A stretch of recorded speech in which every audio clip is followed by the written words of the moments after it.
Добар ден во пладневните вести на Канал Плюс. Почнуваме со најава на делот содржините.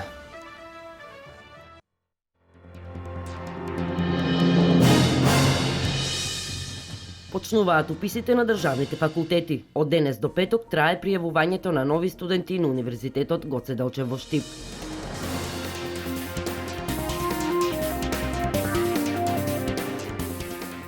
Започна испитувањето на структурата на земјиштето каде ќе се гради експресниот пат Штип-Кочани. До крајот на годината ќе започне изградбата на 26 километри долгиот пат.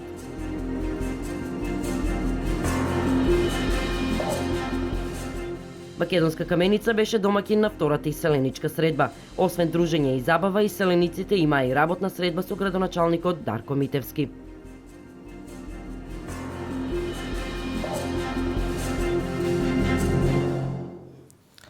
Почнуваат уписите на државните факултети. Денес вратите за нови студенти ги отвара Универзитетот Гоце Делчев.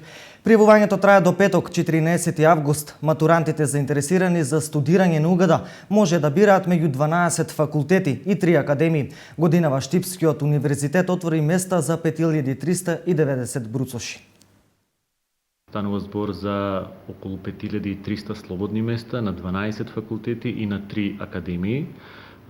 Согласно конкурсот внатре се наведени точно квотите и организацијата оваа година ќе биде исто како минатите години, со тоа што сите документи кои што кандидатите сакаат да ги поднесуваат во градовите каде што би сакале да се запишуваат на дисперзираните студии, ќе може да ги поднесуваат и во Штип. Втората важна информација е тоа дека можат да заокружуваат 3 можни опции и да ги следат резултатите веднаш од поднесувањето на документите во живо на веб страницата, да го следат нивниот ранг, со исклучок на трите академии и на Факултетот за образовни науки, каде што е потребна посебна проверка на знаењата и способностите и на психофизичките способности на Факултетот за образовни науки, и тие резултати ќе бидат објавувани дополнително. Приоритет во првиот уписен рок имаат сите кандидати со положена државна матура, додека за вториот и третиот уписен рок ќе се изедначуваат државната матура, училишната матура и меѓународната матура. Остануваме со образованието. Општина Штип започна постапка за избор на превозници за учениците. Од Советот за јавни набавки се очекува мислење за преземање активности за лицитација и тендери. Во случај постапката да потрае и по започнувањето на учебната година во интерес на учениците, ќе се преговара со неколку превозници. Согласно законските прописи, постапката за обезбедување на превозници за учениците е во тек. Се очекува мислење од Советот за јавни набавки за потоа да се преземат активности за лицитација и тендер. Меѓутоа остануваат уште 20 на дена до почетокот на учебната 2015-2016 година. Од страна на одделението за јавни набавки во општина Штип стапено е во контакт со Советот за јавни набавки, при што е добиена согласност да се преговара. Така што општината ќе преговара со дел од превозниците, дел стари, дел нови, за да започне учебната година без проблеми, учениците да имаат превоз, додека редовната постапка ќе се тера во текот на овој и на следниот месец. За оваа намена од буџетот на општина Штип ќе се издвојуваат 18 милиони денари. Во моментов исплатата на постоечкиот долг кон транспортерите кои ги превезуваат учениците се намалува со секој месец. Започна испитувањето на структурата на земјиштето, каде ќе се гради експресниот пат Штип-Кочани.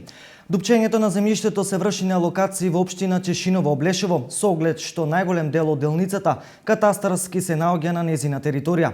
Инаку должината на патот ќе изнесува 26 километри, а планираната сума за изградба е околу 53,5 милиони евра. Започнаа истражните работи за експресниот пат Штип-Кочани. Земањето на примероци од почвата за да се направи испитување на нејзината структура се почеток на истражните работи на трасата каде што треба да поминува експресниот пат. Првата замисла беше експресниот пат да се прави со надградба на постојната делница меѓу двата града, односно со додавање по уште една коловозна лента. Но поради тоа што таа ќе поминува низ населените места, ќе се создадат тесни грла. Затоа ваквата замисла се замени со нова варијанта со поместување на трасата кон север, односно од Кочанската котлина.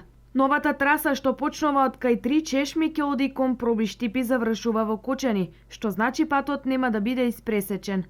А доколку се прошируваше стариот пат, ке имаше доста клучки кои ќе влегуваа во населените места и ќе требаше да се реконструира и целото наводнување и одводнување на оризовите полиња. Поред проектот, должината на патот ќе изнесува 26 километри, а планираната сума за изградба е околу 53,5 милиони евра. Изградбата треба да започне до крајот на годината. Изработката на проектната документација е во завршна фаза, пошто ќе се распише јавен тендер за изведувач на работите. Средствата за изградбата на експресниот пат Штип-Кочани се обезбедени преку заем од Европската банка за обнова и развој.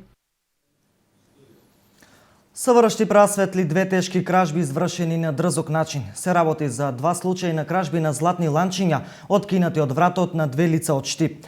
Расветлена е и една кражба на железни столови од двор и една кражба на очила од спортскиот аеродром Сушево кај Штип. Три лица на возраст од 15 до 54 години се приведени во СВР Штип и се осомничени дека се сторители на овие кражби. Дел од украдените предмети се пронајдени и вратени на сопствениците.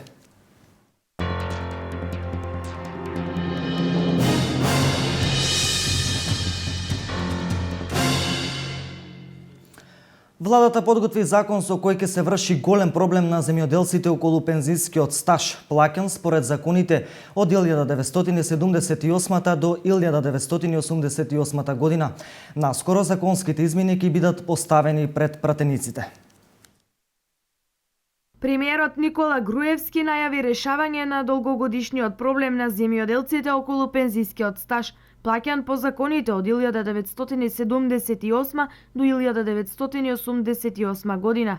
Имаше барање од земјоделците за решавање на проблемот со нивниот стаж и на наредната седница на владата ќе биде предложен закон со кој ќе се реши проблемот за нивниот пензиски стаж. Во наредните 10 дена се очекува законот да биде поставен пред пратениците, а неговото усвојување ќе значи трајно решавање на проблемот, изјави премиерот Груевски. Со измените на законот ќе се признае стажот на земјоделците, што ќе биде од особена корист за сите оние на кои им се потребни години за остварање на правото на пензија. За ова намена ќе бидат издвоени 32 милиони денари за пензии секоја година.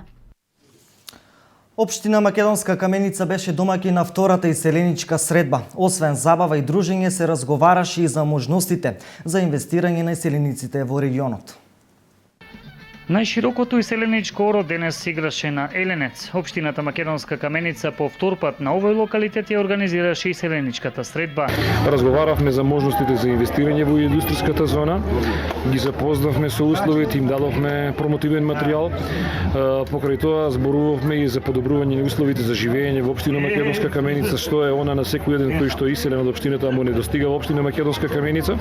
Еден од ретките кој што вели дека созреало времето да се инвестира во Република Македонија, бидејќи постојат сите реални услови за тоа, е Светлан Мицевски од Македонска Каменица, кој што наскоро планира да се врати во родната Македонска Каменица. Сакаме да на некој пати да се вратиме, да може да инвестираш тука и да сме на свој камен, што е.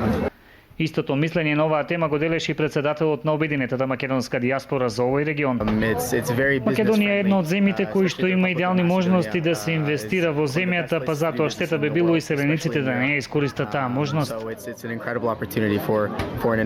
Дел од граѓаните гастарбајтери велат дека би инвестирале во овој регион, но само ако секое населено место ја добие потребната патна инфраструктура.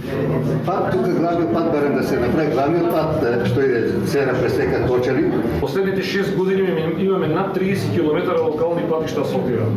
Оваа година завршен е проектот во цел регион, еве до манастирскиот комплекс имаме 2 км. Покрај ова, иселениците денес дадоа согласност со своји средства да инвестираат во доуредувањето на Еленец. Напори за да дојде до обнова на куњата на манастирскиот комплекс Еленец, потоа за обнова на многу од конаците. Освен за инвестиции, граѓаните во најголем дел ја поздравија иселеничката средба како можност за повторна средба со своите сограѓани. Ние доаѓаме од Делчо, од Каменица, друштвото ми се допаѓа доста амбиентот и атмосферата. Од Италија. Тамо сме. Исто од Македонска Каменица, дали според вас сега во овие времени Македонска Каменица има одлични потенцијали да вложи некој иселеник кој ќе се врати овде и ќе реши? До сега има, знаеш, па после треба да зависи од луѓето. знаеш. Прв пат сум тука и ми се многу допаѓа, баш супер што така организирале да се соберат сите сиреници. Инаку присутните околу 1000 граѓани беа почестени со заедничкиот ручек, кој што го обезбеди црковниот одбор во соработка со општина Македонска Каменица. Народната веселба на местноста Еленец продолжува до вечерните часови.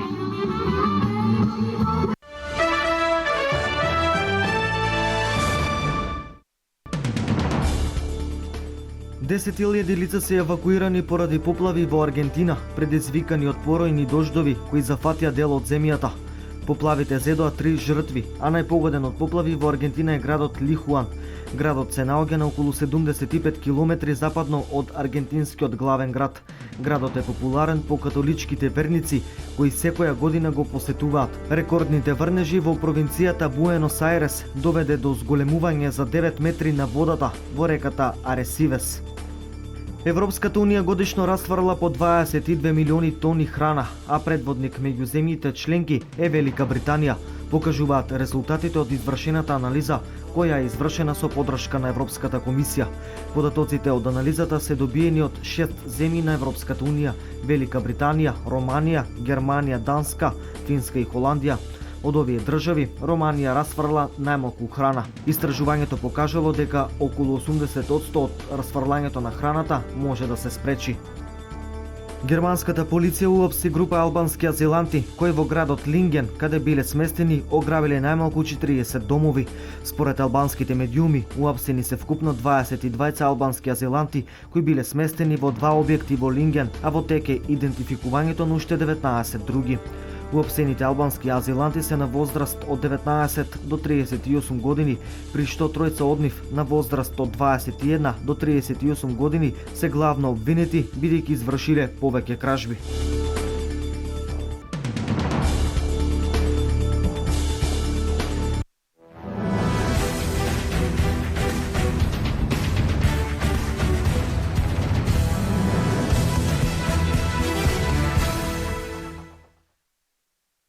Најдобрите македонски одбојкари со големи маки тргнаа за Полска. Имено на одбојкарската федерација им било скапо да им извадат авионски билети, а тоа само ги зголеми маките. Пред нив се расипа климауредот, па мораа да чекаат додека се поправи. Со патешествието на нашиот национален тим дополнително се одолжи за околу 1 час и сигурно ќе ближи вкупно 24 додека стигнат до Валбридж, местото каде што утре и во петок е закажан Final Four турнирот во Европската лига. Патувањето до Полска како најважно оваа сезона требаше да биде безгрешно, но уште од почетокот доживеа удар затоа што одбојкарската федерација не успеа навреме да обезбеди авионски билети. Сепак ќе остане време за одмор и рехабилитација од тешкиот пат, бидејќи полуфиналето против Естонија се игра утре во 20 часот. Целта на Македонија е победа и пласман во мечот за титулата.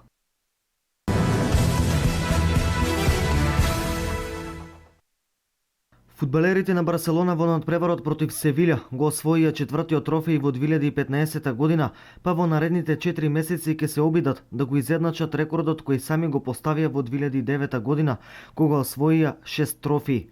Педро Родригес, фудбалерот кој побара да си замине од Камп Ноу, влезе како резерва во мечот од Суперкупот на Европа и постигна гол за триумф од 5-4 над Севиља во дуелот одигран во Табилиси. Барселона и Севиља во Табилиси го одигра најефикасниот Суперкуп на Европа во историјата. Во регуларните 90 минути постигнаа 8 погодоци. Барселона се закити со нов трофеј во Суперкупот на Европа, а вчерашниот дуел представуваше повторување на минатото, поточно на финалето од 2009 година.